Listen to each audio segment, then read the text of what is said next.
o COVID-19. Ok, es la tercera vez en los últimos 20 años, después del SARS y el MERS, que un coronavirus contagiado por animales a los seres humanos nos pone en alerta.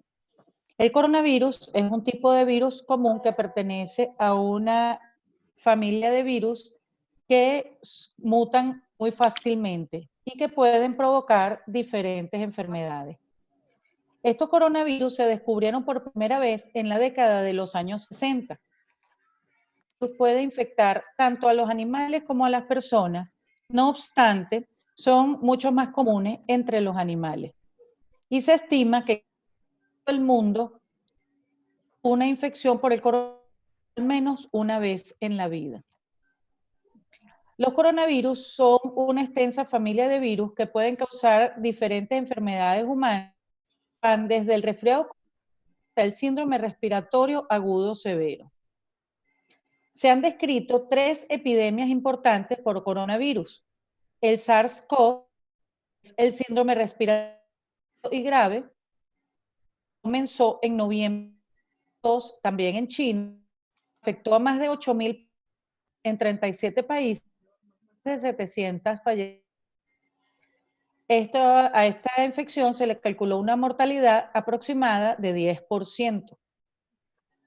Que es el síndrome del Oriente Medio, comenzó en Arabia Saudita. Hasta 2019, más de 2,000 casos, con más de 8 fallecimientos.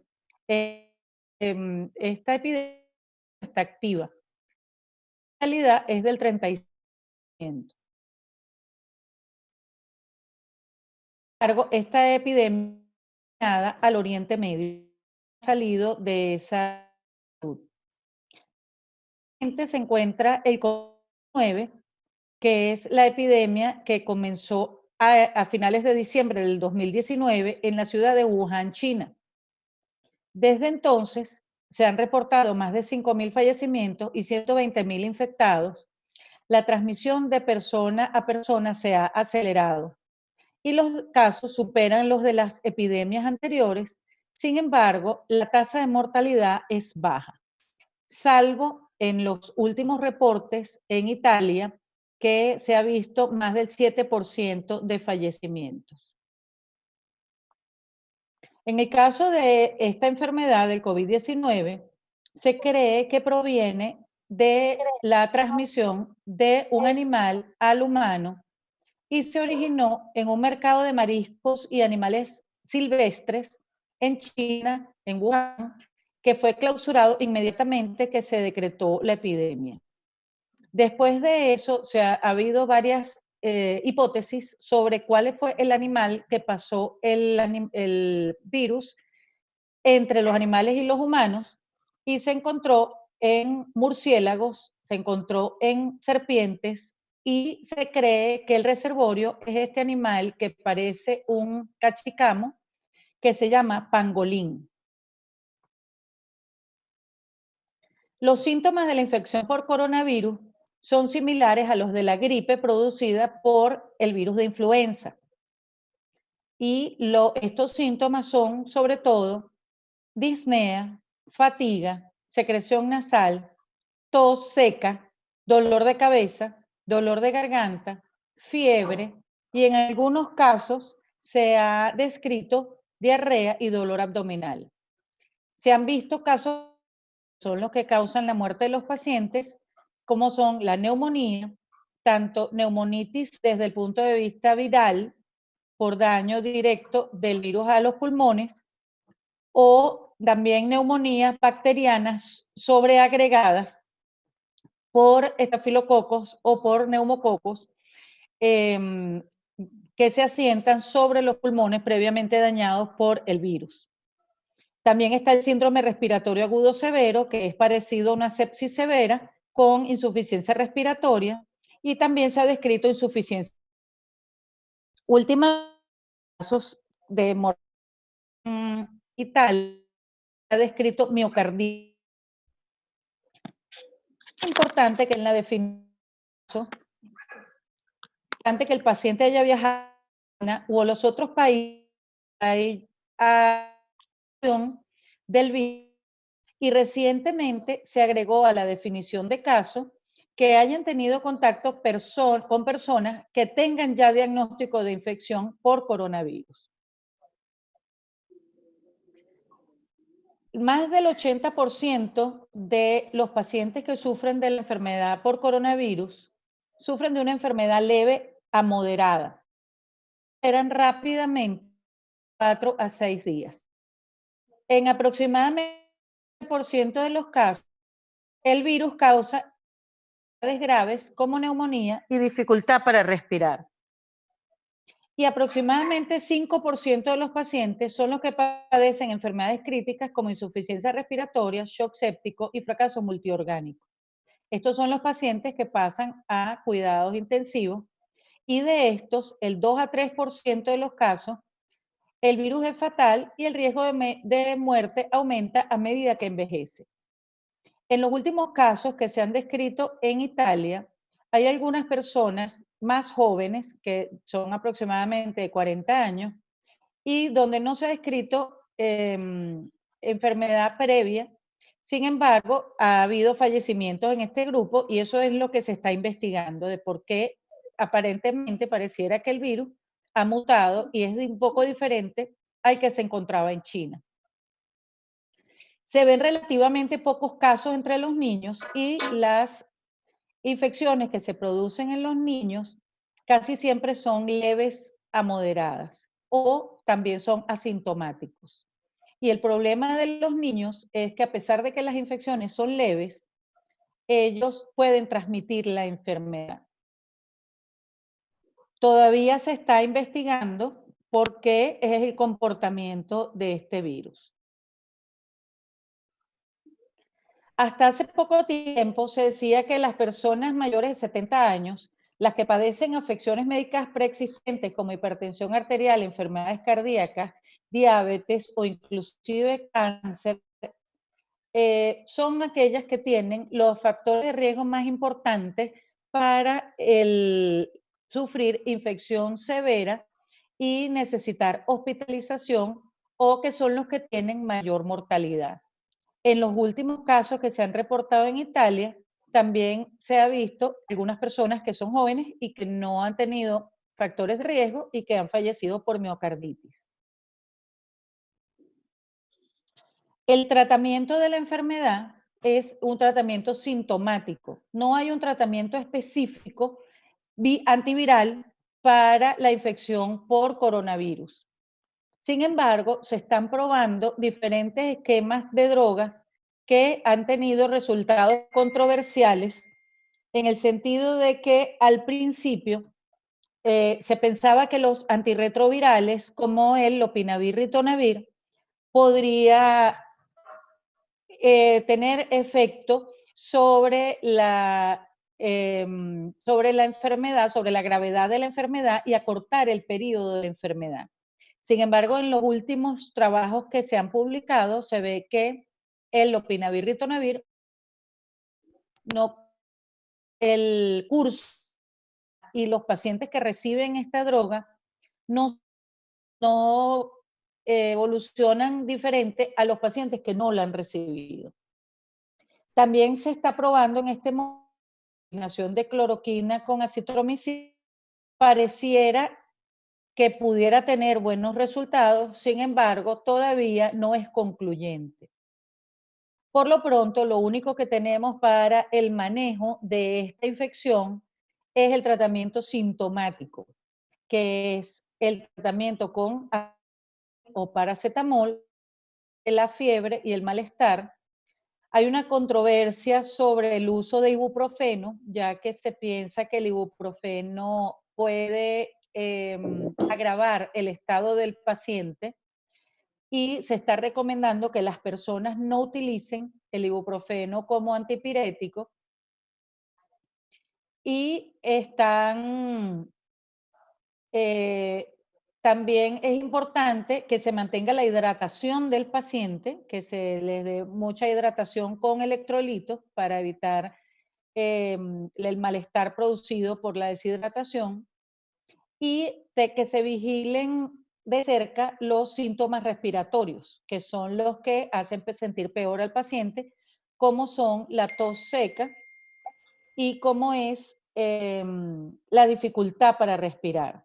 Solamente se hospitalizan aquellos pacientes que presentan dificultad para respirar que no puede ser controlada en la casa con broncodilatadores. En este momento no existe vacuna para la prevención de la enfermedad. Hay algunos modelos que ya se están produciendo, sin embargo, están en primeras etapas de investigación y todavía faltan al menos 18 meses de investigación para que una vacuna se pudiera poner en práctica. Sin embargo, dada la gravedad de la epidemia, pareciera que pudiera adelantarse pudiera adelantarse la aplicación de la vacuna en pequeños grupos humanos y si esto tiene buen resultado y no tiene muchos efectos adversos, aplicarse en un gran grupo de población. Para el diagnóstico de la neumonía o de la infección por coronavirus, la muestra más idónea es el hisopado nasofaringeo. Es introducir un hisopo de dacrón en la nariz hasta la pared posterior de la faringe y enviarlo en un tubo con un medio de transporte al Instituto Nacional de Higiene, donde se realiza la prueba confirmatoria del coronavirus, que es la reacción en cadena de polimerasa o PCR en tiempo real y contra. Se están desarrollando algunas pruebas rápidas que pudieran ponerse en práctica en poco tiempo. Sin embargo, las pruebas de anticuerpos que se han diseñado hasta ahora solamente detectan anticuerpos que se producen después de 12 días de iniciados los síntomas y es un diagnóstico para lo que nosotros necesitamos en este momento, es detectar el virus en de la enfermedad. Además, a estos pacientes se debe hacer exámenes de laboratorio como hematología completa, velocidad de segmentación globular, proteína C reactiva y también una química básica como es glicemia, urea, creatinina, pruebas hepáticas y LDH para ver cuál es la gravedad que tiene la infección, cuál es el daño que está haciendo el virus a los órganos y poder predecir un pronóstico para este paciente y detectar precozmente las alteraciones orgánicas que pudieran ameritar la hospitalización y los cuidados críticos del paciente. El algoritmo de laboratorio que se utiliza es el que viene de OPS y los CDC de Atlanta, que es el mismo que se utiliza para los otros virus respiratorios como influenza y el rinovirus y adenovirus. Y lo que se hace es que el hisopado nasofaringeo se le hacen pruebas para los otros virus respiratorios primero y después, si todos los virus respiratorios son negativos, es que se hace la prueba de PCR para coronavirus.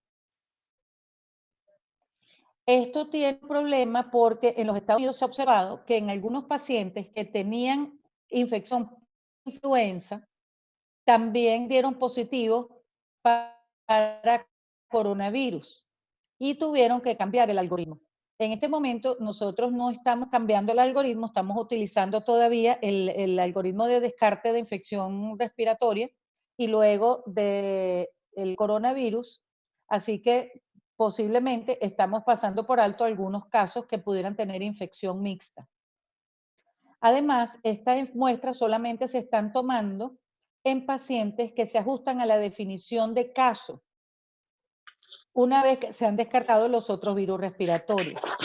Esto quiere decir que algunos pacientes que no tienen un antecedente epidemiológico claro, no se les está haciendo el descarte de virus respiratorios de COVID, porque no cumplen con la definición del caso completamente. Sin embargo, ya hemos visto algunos casos que no cumplen con una definición de caso estricta, como la dice la guía, y sin embargo ha aparecido como caso positivo. Posiblemente el contacto no fue aparente, no se sabe exactamente quién fue la persona que le transmitió la infección, pero hay que afinar mucho el interrogatorio del paciente para tratar de relacionarlo con el antecedente epidemiológico. El único laboratorio en este se encuentra siendo de coronavirus, Instituto Nacional de Rafael Rangel. Los laboratorios han intentado sin embargo, no ha sido posible.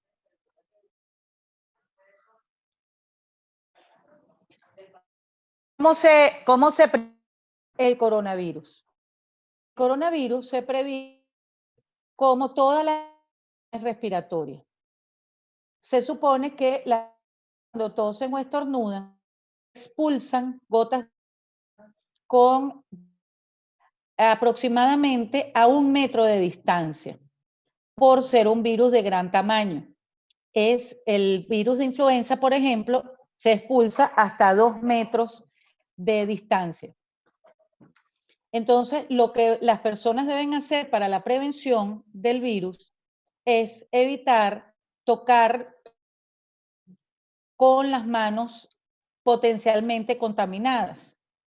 Lavar las manos constantemente con y si tiene agua y jabón, utilice el antibacterial o el glicerinado por al menos 20 segundos. Y es importante que se lave entre los dedos y el pulgar, en la parte de atrás de las manos y entre las uñas. Es decir, hay que mover el jabón o el gel antibacterial por todas las manos. Cada uno hace la higiene y la higiene debe ser realizada veces al día. De manera que toda superficie puede haber tocado potencialmente es allí en la uno debe lavar las manos para eliminar esos virus. Cuando toser o estornudar, debe cubrir su boca pero no con la mano, sino con el pliegue del codo o con una toallita de papel. El papel debe a la basura de las manos inmediatamente. No se recomienda utilizar pañuelos de tela, ya que esos pañuelos pueden quedar impregnados con el virus y transmitir la infección a personas que lo toquen con las manos. La otra recomendación importante es desinfectar los objetos y las superficies que se tocan constantemente, sobre todo los teclados de las computadoras, los escritorios, las mesas o mesones y, por supuesto, las superficies como barandas, como rieles, como asientos donde las personas están constantemente tocando. Eso debe desinfectarse varias veces al día con soluciones de cloro o lejía para eliminar. Y a países donde se recomienda de los síntomas y evitar aglomeración de personas. Por eso es que la cuarentena incluye eliminación para que no estén las personas unas con otras, los conciertos de personas que utilizan el transporte público para evitar el contacto cercano a menos de 1 metro entre las personas. En el ambiente también es muy importante aplicar las medidas en vista de que el personal tienen riesgo más alto de enfermedad, del examen de los pacientes. En ese caso, debemos estar muy pendientes de reconocer tempranamente y controlar la fuente de la infección. Entonces, lo que se recomienda es que cuando usted ve a un paciente que venga tosiendo o estornudando, lo primero que debe hacer es colocarle una mascarilla al paciente para aislarlo y limpiarle las manos con gel alcohol para quitarle los virus que sus manos.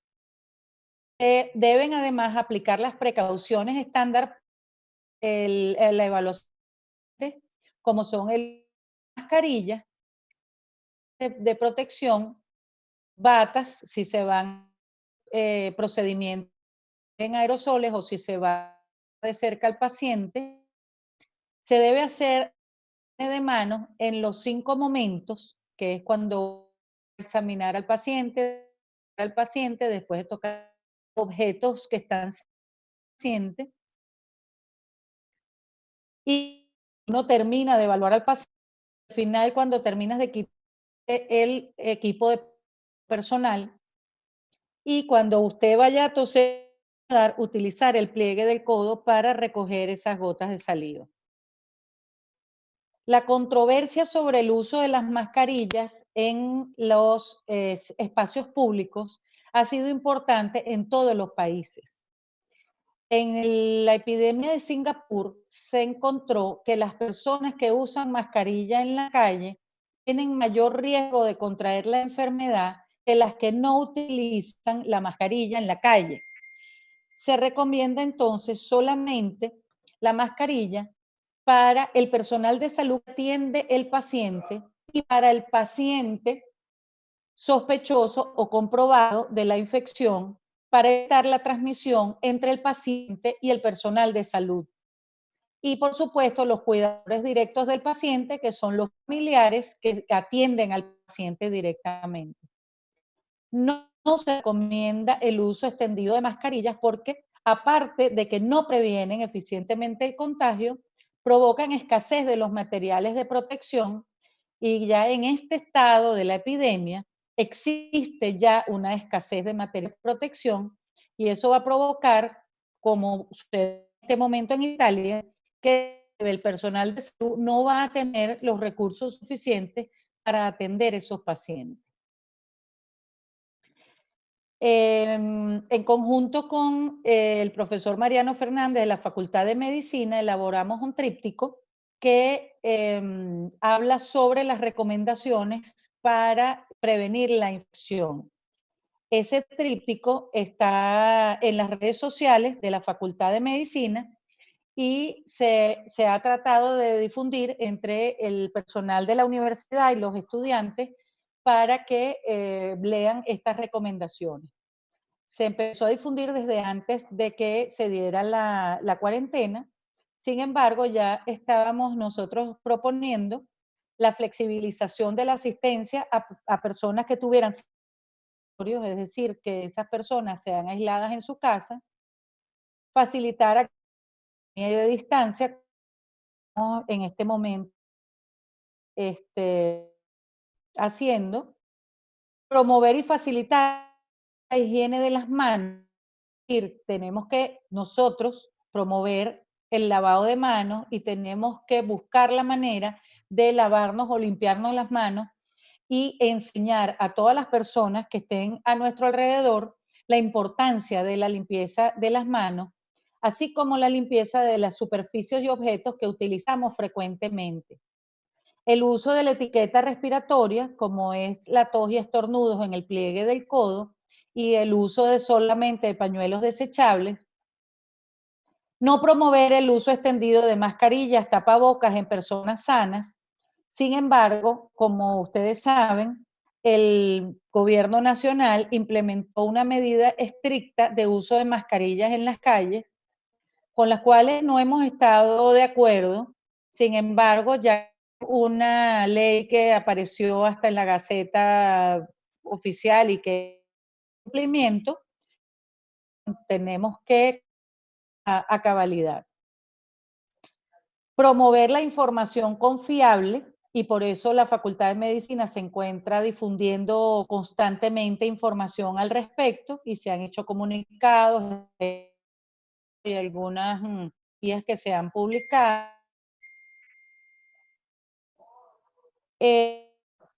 Estar atentos a las autoridades sanitarias.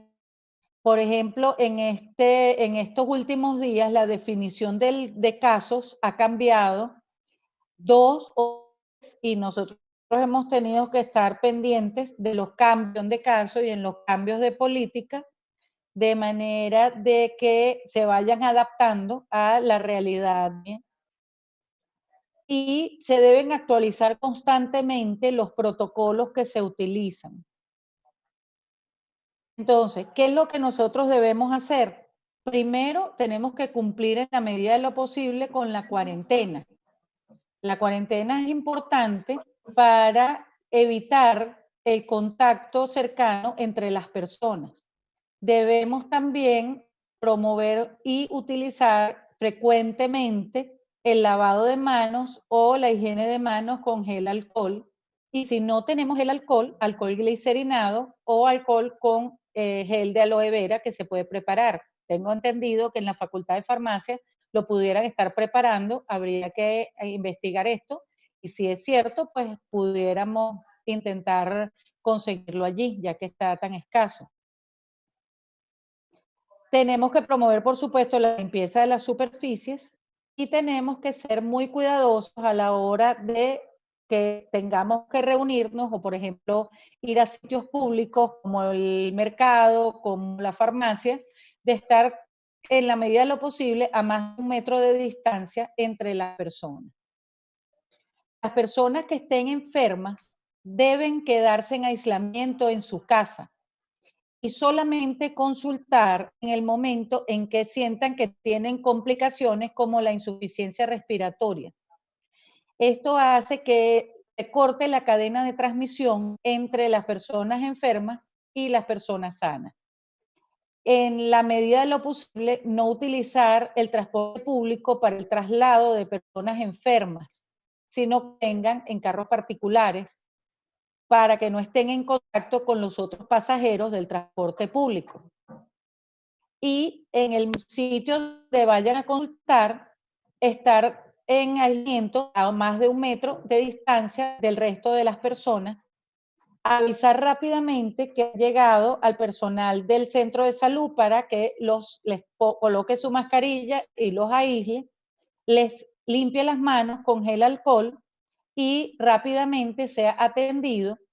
Se hace un buen interrogatorio para ver si es un paciente que reúne el criterio de caso sospechoso. En caso de que reúna el criterio de caso sospechoso, tomar la muestra de hisopado nasofaringeo y enviarla a higiene. Y las personas que tengan infección leve a moderada y que no tengan problemas de insuficiencia respiratoria, deben permanecer en aislamiento en su casa y utilizar tratamiento sintomático.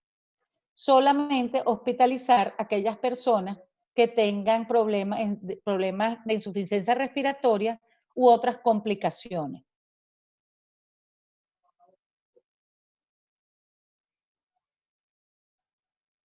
Recordar que el tratamiento de la enfermedad es sintomático, que solamente se debe utilizar acetaminofén, preferiblemente no utilizar ibuprofeno y hidratarse suficientemente con líquidos que tengan electrolitos como sal y azúcar para completar la hidratación, que no sea con agua solamente. Y si la persona tiene una tos muy intensa que le impide respirar o que tiene dificultad para respirar, se pueden usar broncodilatadores o esteroides inhalados para mejorar la función pulmonar. Y si las personas sienten que la insuficiencia respiratoria es importante, consultar para ser hospitalizado. Aproximadamente 5% de las personas que sufren la enfermedad grave requieren ventilación mecánica y la mortalidad se encuentra en este momento de 2% a 4% en los países en que se está detectando la enfermedad, menos en Italia, que tiene una mortalidad mayor como aproximadamente del 7%. Eso es todo lo que les traigo. Si quieren conectarse para hacer alguna pregunta.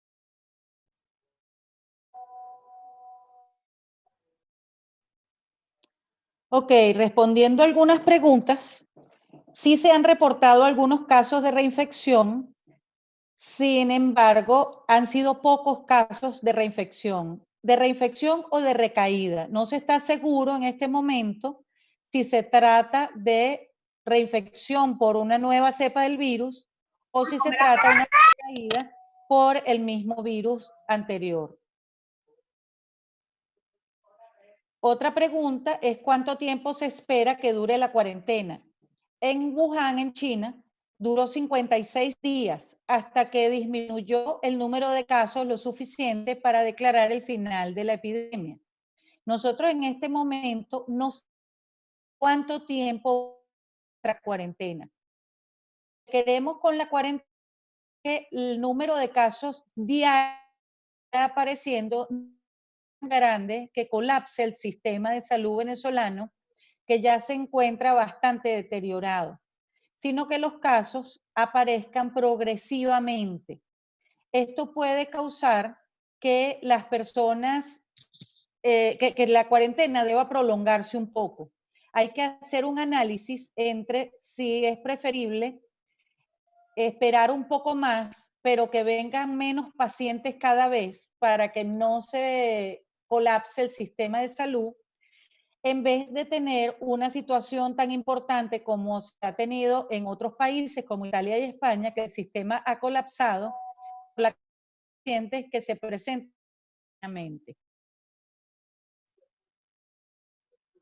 Aquí hay otra pregunta, que se toma la muestra y se prueba para coronavirus, ¿en qué se obtiene el resultado?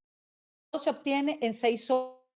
Lo que pasa es que el resultado solamente va del Instituto Nacional al Ministerio de Salud, del Ministerio de Salud a Epidemiología. Epidemiología es la que de dar el resultado al paciente, institución que tomó la muestra. Esos que se publican en las novenas nacionales generales sobre el día específico en que los resultados. Actualmente se han hecho pruebas a pacientes y en este momento 32 pacientes positivos. Están diagnosticando entre 3 a 6 pacientes nuevos todos los días. Y eso tiene que ver con el número de muestras que se toman y si cuando se toman las muestras se ha hecho bien el interrogatorio para saber si es un caso sospechoso verdaderamente, que cumpla con todas las características de ser caso sospechoso. El diagnóstico microbiológico, recuerden que comentamos que se hace con hisopado nasofaringio. Ese hisopado se hace con un hisopo especial de Dacron que se transporta en un medio de transporte especial que se llama Virocult. Ese Virocult va al Instituto Nacional de Higiene y allí se le hacen pruebas de PCR en tiempo real con transcripción reversa. Ese es el diagnóstico clásico que se está haciendo en este momento, que es detección del ADN del virus. Se están intentando hacer pruebas rápidas. Hay una prueba de anticuerpos, pero que no funciona muy bien porque los anticuerpos aparecen después de los 12 días. Y se está tratando de hacer una prueba rápida de antígenos que todavía no se ha puesto en práctica.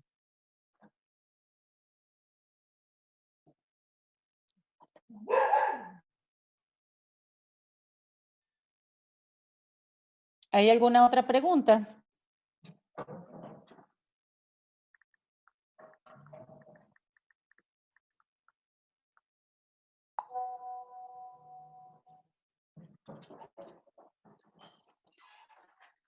Los estudios que se hicieron acerca del ibuprofeno, lo que pasó con el ibuprofeno, que las sanitarias en Francia y luego en España dijeron que el ibuprofeno había hecho que las personas evolucionaran más tórpidamente y que tuvieran más gravedad que las personas que no utilizaban el ibuprofeno. Sin embargo, después de eso salió que demostró o que observó que las personas que utilizaban ibuprofeno no tenían ninguna diferencia con relación a las que utilizaban el acetaminofén o el paracetamol. Pero como esto es tan controversial, todavía no se sabe, porque lo que nosotros sabemos sobre el coronavirus es lo que vamos aprendiendo día a día, y a veces lo que es verdad hoy puede ser mentira mañana.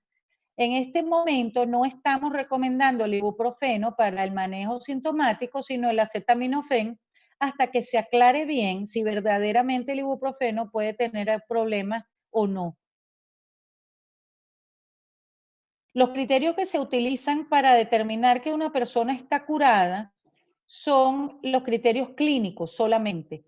Se supone en las guías internacionales que la prueba de PCR se negativiza cuando la persona es curada y ellos comprueban la curación de la persona repitiendo la prueba de PCR y que dé negativa.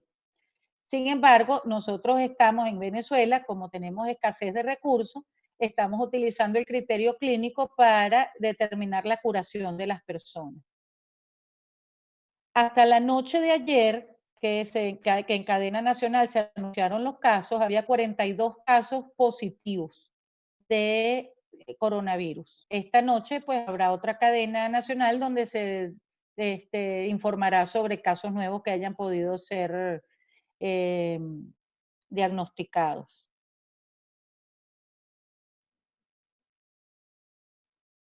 Bueno, si no hay más preguntas, les agradezco su atención y espero que sigan investigando mucho sobre el coronavirus y que la próxima vez ustedes me enseñen a mí todas las cosas importantes que han investigado. Muchas gracias por escucharme. Hasta luego.